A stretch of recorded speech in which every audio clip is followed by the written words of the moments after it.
All right, morning guys. This is a little Monday morning impromptu walk around. Now I've started shooting video of this, or I have shot video of this several times, and was never really happy with it or what I was showing. So I haven't edited it and put anything out yet for quite a while. So here's a quick little impromptu update about the 701. I'm just going to do a walk around and I'll kind of explain what's going on, and we're going to throw it up there on YouTube for anybody that's interested in seeing it.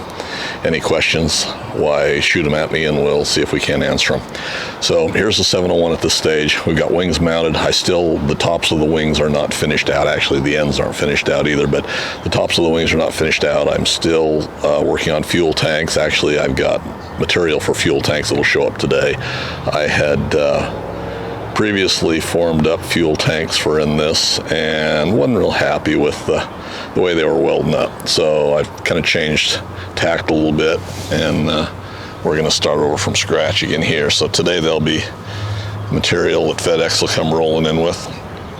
The wings are on, dehedral's all set, the slats are installed, struts are all done. Now when you look at the hardware on this, none of this is, or very little of this is the actual final AN hardware. There's no sense in me wasting good AN hardware just in kind of prototyping stuff up, setting things up and everything. So, but they're all fitted up. I'm working on flaperons today, and I had the flaperons installed, but I'm working on the actuators for them. Now I'm going to do the slotless. I'm going to do the slotless flaperons.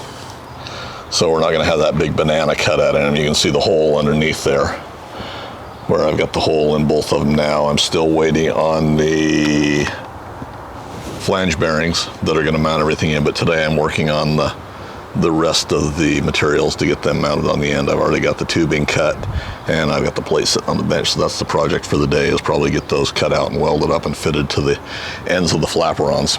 So we'll get that done. This is the Frisbee Haas conversion, slotless flaperon setup that they've done previously, and several other guys have done it, but and I'm going to basically follow the same thing.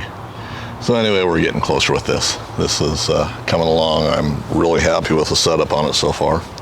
So anyway, this is kind of what I got. Questions, comments, suggestions, leave them in the comment section for me below, guys.